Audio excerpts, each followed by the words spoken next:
Pinagpapaliwanag ni COMELEC Chairman Andres Bautista si Commissioner Rowena Guanzon dahil yan sa pagsusumite ng komento sa Supreme Court kaugnay sa mga kaso laban kay Senadora Grace Poe na wala pong lagda ni Bautista.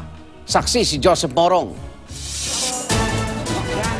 Si COMELEC First Division Commissioner Rowena Guanzon ang mismo naghain ng komento ng COMELEC sa mga kaso laban kay Senator Grace Poe sa Korte Suprema sa itinakdang deadline ng Supreme Court kahapon. Sinasabi ditong walang grave abuse of discretion nang kanselahin ng COMELEC ang Certificate of Candidacy ni Poe dahil hindi raw ito natural-born Filipino at kulang sa 10 taon ng kanyang residency, mga requirements sa mga tatakbong Pangulo.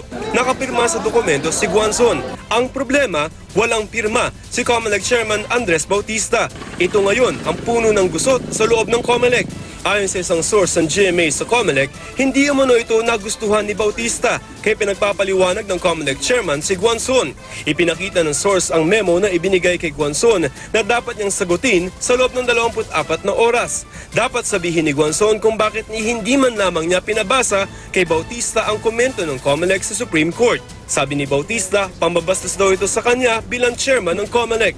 Kung hindi raw may papaliwanag ni Guanzon kung bakit hindi niya pinapirmahan kay Bautista ang dokumentong isinumite sa Supreme Court, ay mapipilitan daw si Bautista na sabihan ng kataas-taasang hukuman na hindi otorisado ang isinumite ni Guanzon sa Korte. Sa ngayon, hindi pa batid ng Korte Suprema na may problema ang komentong inihain sa kanila ng COMELEC. Kailangan raw na formal na sabihin ito sa kataas-taasang hukuman. Kung lalabas na walang bisa ang komentong inihain ng COMELEC sa Korte Suprema, ay posible makaapekto ito sa kanilang posisyon.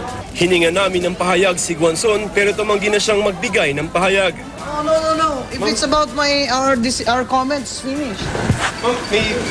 Ang konti lang yun sa memo ni Chairman.